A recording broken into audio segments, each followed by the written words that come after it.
Well, dear students, myself Dr. Ashish Garg, Associate Professor in Chemistry, SEET, RN Government College, Ramgarh Shekhawati, district Sikar, Rajasthan. बच्चों, BSc part second में first paper inorganic chemistry, इसमें हमने topic start किया हुआ है non aqueous solvents, निर्जलीय विलायक। बच्चों, this is the third part. हमने सेकंड पार्ट में जो सॉल्वेंट्स हैं, सॉल्वेंट्स कौन से हैं? नॉन एक्वस, जल के अलावा। हमने फर्स्ट पार्ट में जल के बारे में भी बात की थी, लेकिन बच्चों आप देखिए कि हम प्रत्येक टॉपिक में जल की बात जरूर करते हैं। टॉपिक का नाम है नॉन एक्वस सॉल्वेंट, लेकिन हम एक तरह से एक आइडियल सॉल्वेंट वाटर को लेकर के हम अदर सॉल्वेंट्स के बारे में बात करते हैं। बेसिकली सेकंड पार्ट में हमने सॉल्वेंट के फिजिकल प्रॉपर्टीज को डिस्कस किया था। Now we start chemical properties of the solvent, कि किस तरह से रासायनिक अभिक्रियाओं को सॉल्वेंट्स प्रभावित करते हैं। बच्चों, आयन कारक सॉल्वेंट, आयन कारक सॉल्वेंट का हम अंग्रेजी में इसे बोलेंगे आयोनाइजिंग सॉल्वेंट्स। और आयोनाइजिंग सॉल्वेंट्स कौन से हैं? पोलर सॉल्वेंट्स, ध्रुवीय विलायक।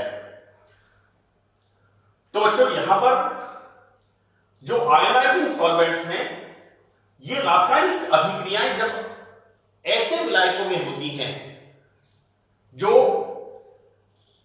खुद आयनित होते हैं, आयोनाइज्ड होते हैं, इनको हम इस प्रकार से डिवाइड करते हैं, क्लासिफाइड करते हैं।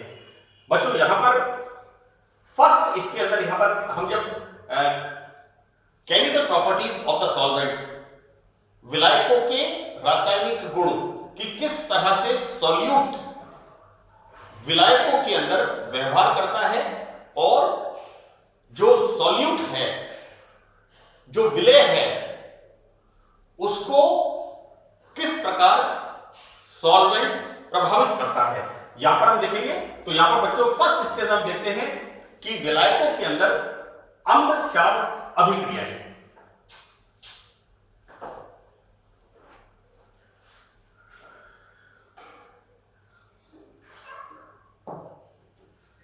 बच्चों, बेसिकली जो आयोनाइजिंग सॉल्वेंट्स हैं, आयोनाइजिंग सॉल्वेंट्स का मतलब है पोलर सॉल्वेंट्स। मैं आपको एक बार बता दूं कि अक्सर बच्चे इन टर्म्स को पढ़ करके बार बार कंफ्यूज करते हैं। यहां पर लिखा हुआ है आयन कारक विलायक, अर्थात जो सॉल्वेंट्स सेल्फ आयोनाइज्ड होते हैं। और सबसे आइडियल एग्जांपल वाटर का है, राइट? वाटर का हम क्या देखते हैं? वाटर स्वतः आयनित सामान्यतः नहीं होता, सामान्यतः जल जो है स्वतः आयनित नहीं होता, और आयोनाइजिंग सॉल्वेंट्स पोलर सॉल्वेंट्स होते हैं। बच्चों, मैंने पार्ट फर्स्ट के अंदर सॉल्वेंट्स का क्लासिफिकेशन लिखा है, प्रोटोजेनिक, प्रोटोफाइलिक एंड एम्फीप्रोटिक, 3 प्रकार के सॉल्वेंट्स। मैंने इसके अंदर बिल्कुल एक चार्ट बनाया है पार्ट फर्स्ट के अंदर, और उस चार्ट के अंदर जो आयोनाइजिंग सॉल्वेंट्स हैं, उनमें 2 तरह के सॉल्वेंट्स की बात की है, एक प्रोटोनिक सॉल्वेंट्स और दूसरे नॉन प्रोटोनिक सॉल्वेंट्स। और प्रोटोनिक सॉल्वेंट्स को हमने 3 भागों में बांटा है। पहला जो H+ देते हैं, दूसरा जो H+ लेते हैं, बेसिसिटी शो करते हैं, और तीसरे जो एम्फीप्रोटिक होते हैं, जो अम्ल और क्षार दोनों की तरह, जो विलायक है वो एसिड और बेस दोनों की तरह एक्ट करते हैं। तो बच्चों, यहां पर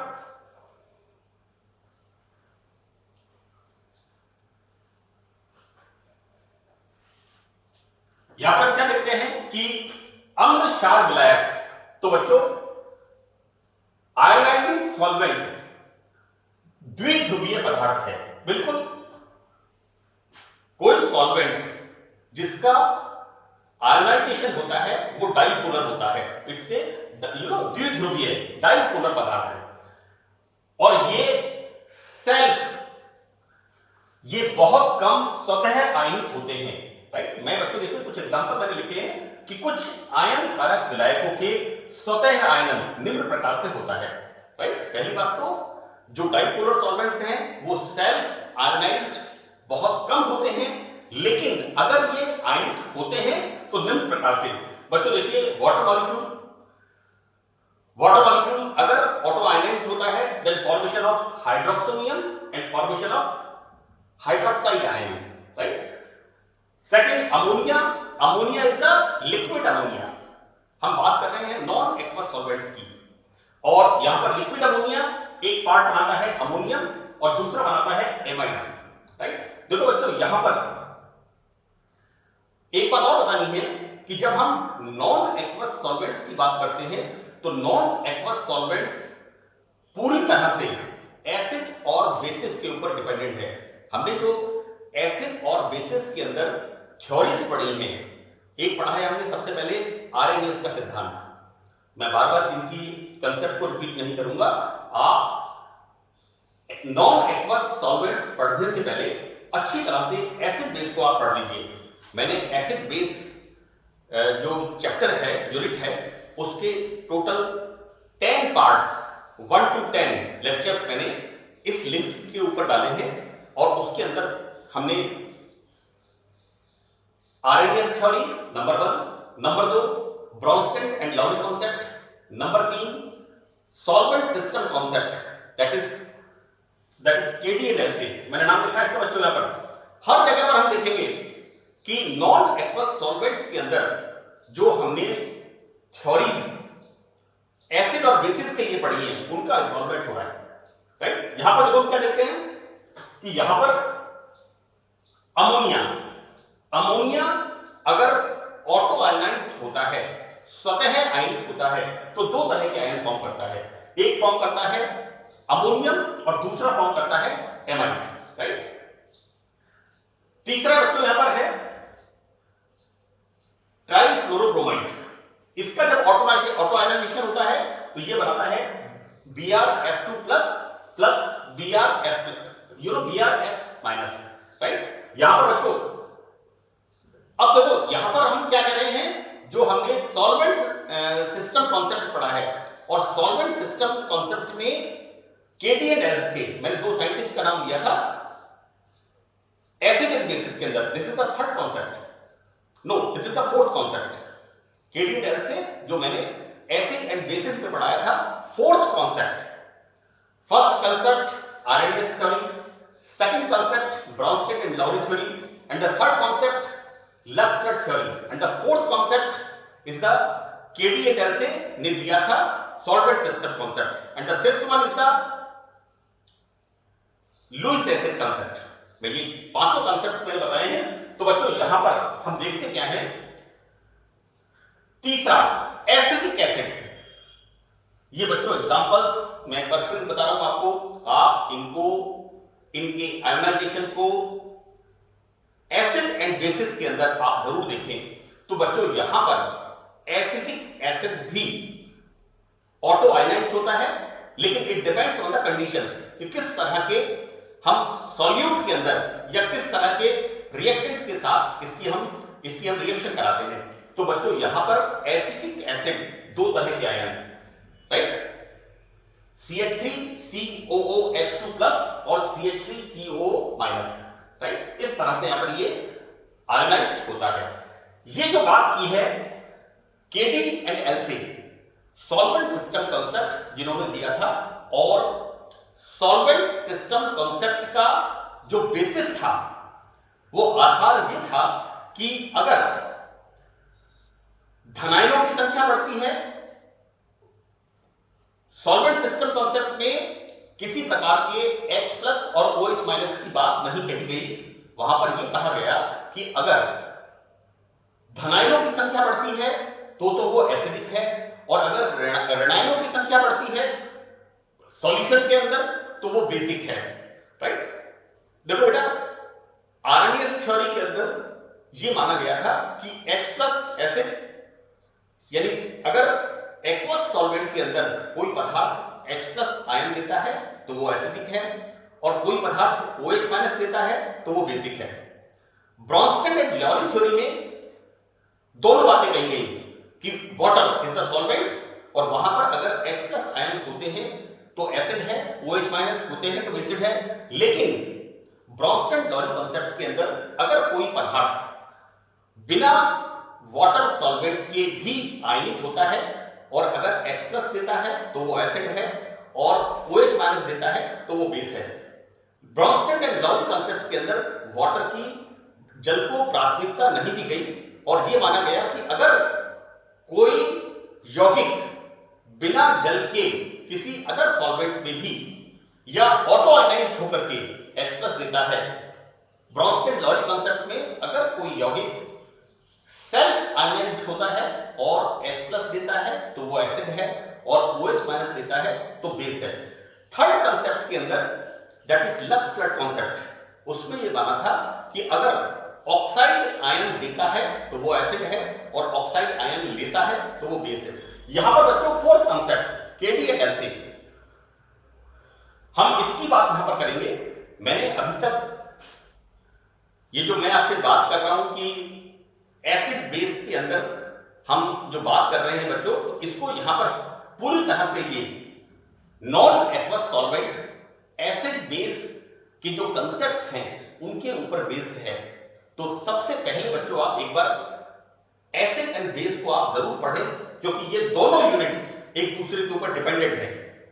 तो यहां पर बच्चों KDA-Delphi, this is the solvent system concept और सॉल्वेंट सिस्टम डेफिनेशन, उसमें बताया कि अम्ल क्षारक की परिभाषा।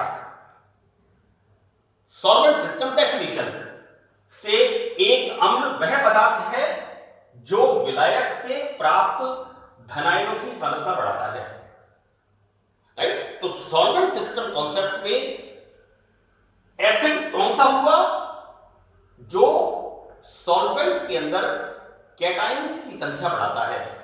तो धनायन की संख्या अगर बढ़ती है यहां पर तो वो होगा एसिड। और बेस को वो कंपाउंड कहा गया कि जो विलायक से प्राप्त एनायंस की सांद्रता को बढ़ाता है, राइट। तो बच्चों यहां पर जो हम ये बात कर रहे हैं ना, ये बात तो हम कर रहे हैं नॉन एक्वस सॉल्वेंट के अंदर एसिड बेस रिएक्शंस की, राइट। लेकिन एक्चुअली ये कंसेप्ट कौन सा है? ये कंसेप्ट है सॉल्वेंट सिस्टम का concept given by the KDA-Delphi। ये जो बात कर रहे हैं बच्चों ये रिपीटिशन है, मैं एक बार इसको दोबारा इसको मैं बता रहा हूं। और ये कंसेप्ट जो है solvent system concept given by the KDA-Delphi, जो मैंने एसिड बेस पार्ट में पढ़ाया है कि कोई यौगिक अगर कैटायंस की संख्या किसी सॉल्वेंट में बढ़ती है तो वो एसिड है और यदि सॉल्वेंट के अंदर एनायंस की संख्या कंसंट्रेशन बढ़ती है तो बच्चों को बेस है। इस प्रकार लिक्विड अमोनिया में सभी अमोनियम लवण अम्लों को सी लाइक दिस, यहां पर NH4+ की संख्या बढ़ती है तो एसिडिक इन नेचर, और अगर NH2- एमाइड आयनों की संख्या बढ़ती है तो वो बेसिक नेचर शो करता है। यहां पर क्षार की तरह अगर एमाइड की संख्या बढ़ती है लिक्विड अमोनिया के अंदर तो वो बेसिसिटी शो करता है। मैं एक बार फिर रिपीट कर रहा हूं कि हम अगर liquid ammonia as a solvent use करते हैं और इस सॉल्वेंट के अंदर धनायन कौन से होंगे? NH4+, right. इनकी संख्या अगर बढ़ती है धनायनों की तो हम उसको एसिड मानेंगे, और अगर ऋणायन NH2- एमाइड की संख्या यहां पर इंक्रीज होती है तो इसको हम बेस मानेंगे। अब देखो बेटा यहां पर कि इस प्रकार लिक्विड अमोनिया में NH4 obviously NH4+ and Cl-, where this is the potassium amide KNH2 के मध्य की अभिक्रिया एक स्पेसिफिक विशिष्ट प्रकार की अम्ल क्षारक अभिक्रिया है जिसमें फिनोल्फ्थालीन सूचक के रूप में काम लेते हैं, राइट। तो बच्चों दिस इज द मैं आपको बताऊं बच्चों it's acid base titration sort of, we are using here phenolphthalein as a indicator, right. तो यहां पर हम देखते हैं बच्चों की अम्ल क्षारक अभिक्रियाओं में हम सॉल्वेंट की स्पेसिफिक बिहेवियर को किस प्रकार से एक्सप्लेन करते हैं। ये जो मैंने अभी बात कही है, ये एक तरह से जो हमने एसिड एंड बेस के अंदर जो कंसेप्ट हमने पढ़ा है, मैंने उसका रिपीटेशन यहां पर किया है। नाउ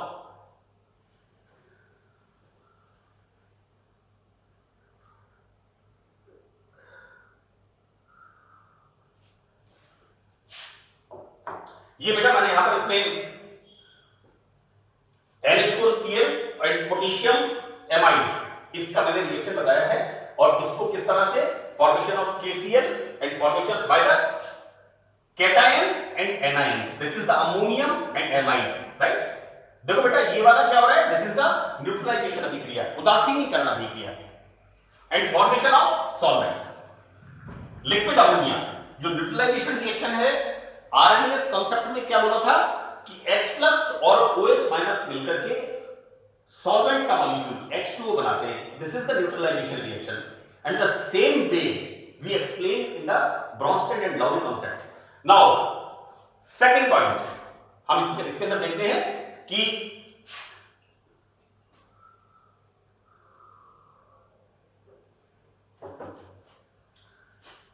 किसी सॉल्यूट, बच्चों विलेय का मतलब है कि विलेय का मतलब है कि हम विलायक के अंदर, विलायक का मतलब है सॉल्वेंट। जैसे मैं आपको बता दूं बच्चों की बच्चे अक्सर एक तो विलय और एक विलायक और एक विलियन, तीन चीजों में बड़ा कंफ्यूज करते हैं, क्योंकि मैं जब पढ़ता था तो कई बार बार बार मुझे समझना पड़ता था कि विलय क्या है, विलायक क्या है और विलियन क्या है।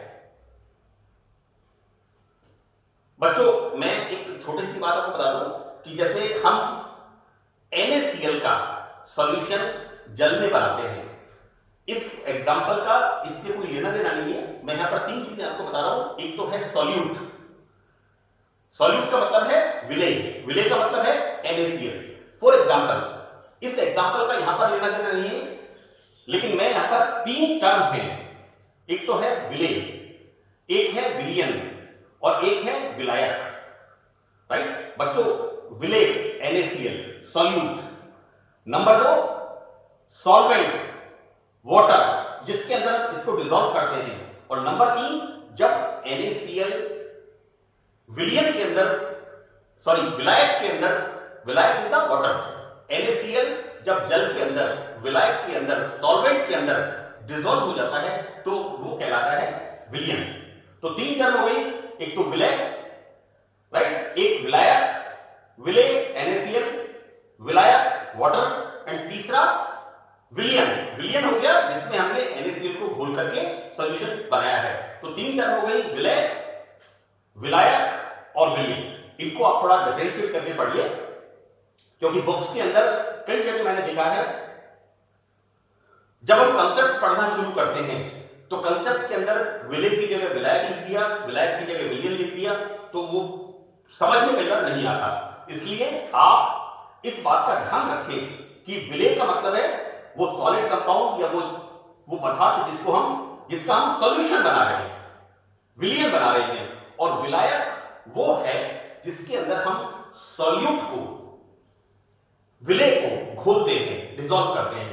तो बच्चों यहां पर किसी विलय प्रोटोनिक पदार्थ का एक अम्ल या क्षारक के रूप में कार्य करना विलायक की प्रकृति पर निर्भर करता है, राइट।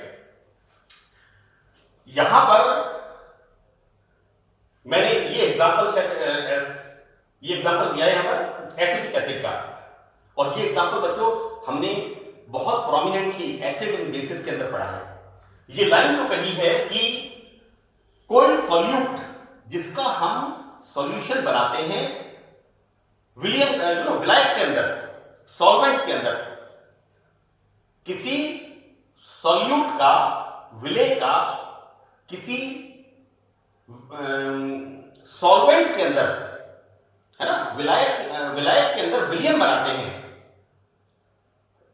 तो यहां पर वो जो हमने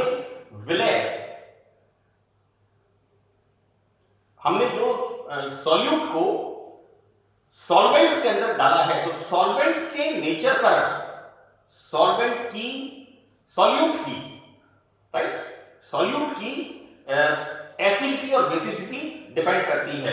मैं एक बार फिर इसको रिपीट कर रहा हूं कि किसी विलेय प्रोटोनिक पदार्थ की, जैसा मैंने क्लासिफिकेशन में कहा था, एक तो होते हैं प्रोटोजेनिक, एक होते हैं प्रोटोफिलिक।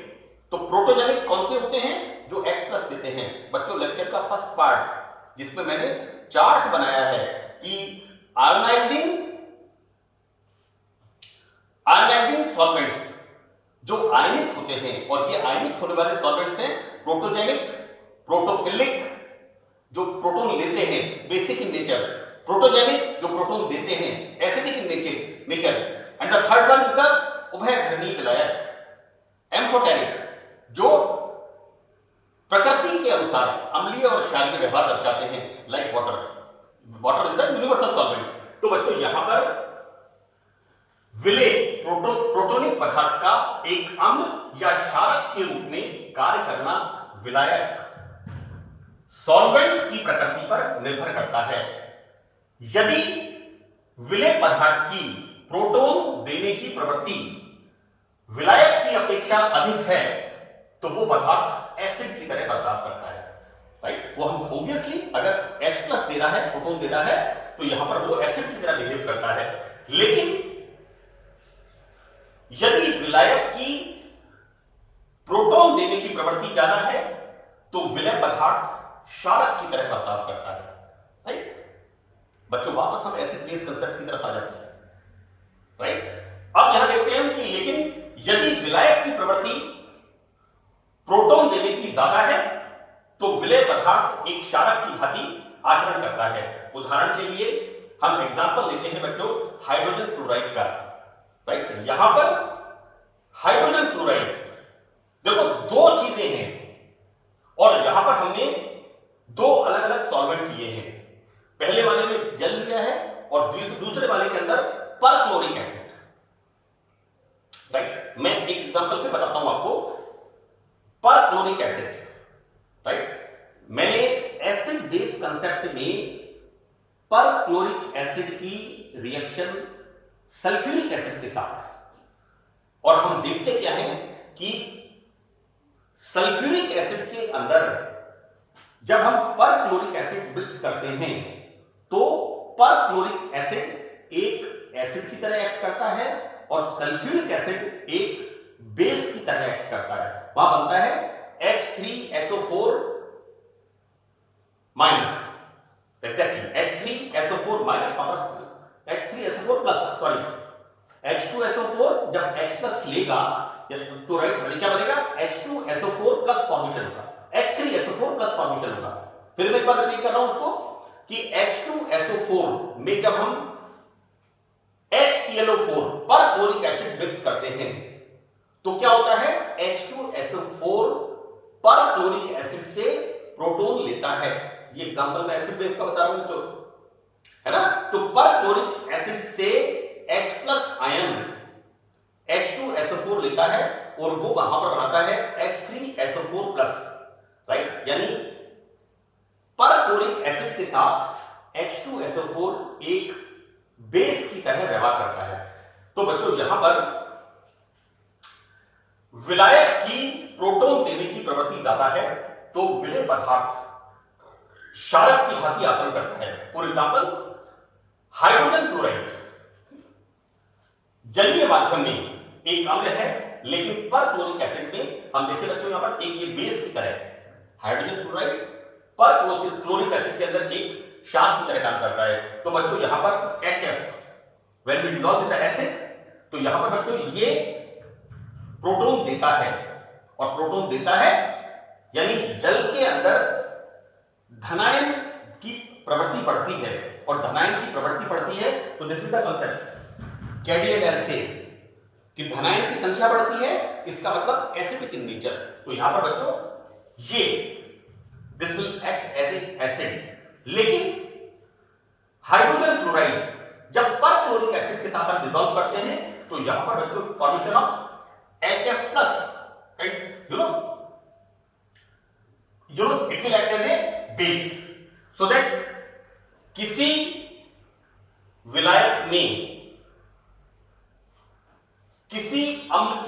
स्ट्रेंथ विलायक की प्रोटॉन लेने की क्षमता पर निर्भर करती है, राइट। और एग्जाम्पल के लिए जल की प्रोटॉन बंधुता NH3 की तुलना में कम है। बड़ा कॉमन एग्जाम्पल है। वाटर के अंदर जब क्या बनता है, प्रोटॉन लेकर के हाइड्रोक्सोनियम आयन। और अगर हम ये देखें कि जल जब H+ लेता है और हाइड्रोक्सोनियम आयन बनाता है, इसके कंपैरिजन में अमोनिया H+ तुरंत एक्सेप्ट कर लेता है, राइट। तो यहां पर बताया है कि किसी विलायक में किसी अम्ल की सामर्थ्य विलायक की प्रोटॉन लेने की क्षमता पर निर्भर करती है। फॉर एग्जाम्पल जल की प्रोटॉन बंधुता NH3 की तुलना में कम है।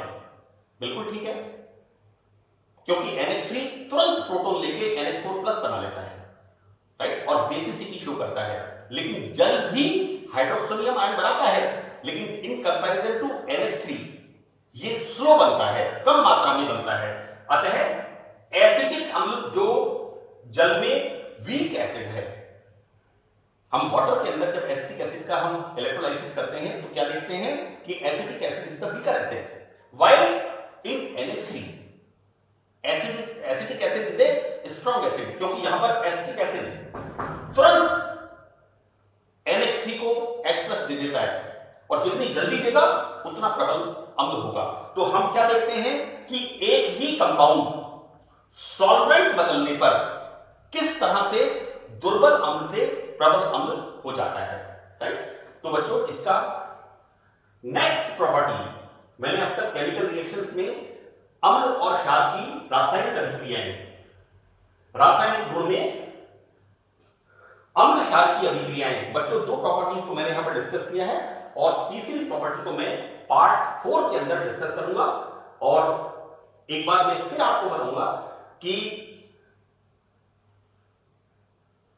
जब आप नॉन एक्वस सॉल्वेंट्स का अध्ययन करें, उसके पहले एसिड बेस कंसेप्ट को आप जरूर पढ़ें। और जैसा मैंने मेरे लेक्चर्स में अनेक बार 2-2, 3-3 लाइन के अंदर प्रत्येक कंसेप्ट के बारे में बताया है कि आरएनएस कंसेप्ट की मूल धारणा क्या है, आरएनएस के बाद ब्रॉन्स्टेड एंड लाउरी की मूल धारणा क्या है, और ब्रॉन्स्टेड लाउरी के बाद हमने देखा था लक्स-फ्लड सिद्धांत, है ना। हम देखते हैं लक्स-फ्लड सिद्धांत में आरएनएस और ब्रॉन्स्टेड लाउरी के बाद ऑक्साइड आ जाता है, कि जो ऑक्साइड देते हैं और जो ऑक्साइड लेते हैं, वहां पर उनको हमने acid base and then solvent system concept, right. And next is the Lewis concept, और लुईस कंसेप्ट बिल्कुल अलग। तो बच्चों, सबसे पहले आप नॉन एक्वस सॉल्वेंट पढ़ने से पहले एसिड बेसिस को आप एक बार जरूर पढ़ लें, उसके बाद आपको ये समझने में, क्योंकि लगभग नॉन एक्वस सॉल्वेंट में एसिड बेस की जो थ्योरीज हैं उन्हीं का रिपीटिशन है, राइट। मुझे उम्मीद है बच्चों कि आपको ये पार्ट समझ में अच्छी तरह से आएगा। Thank you very much in this lecture.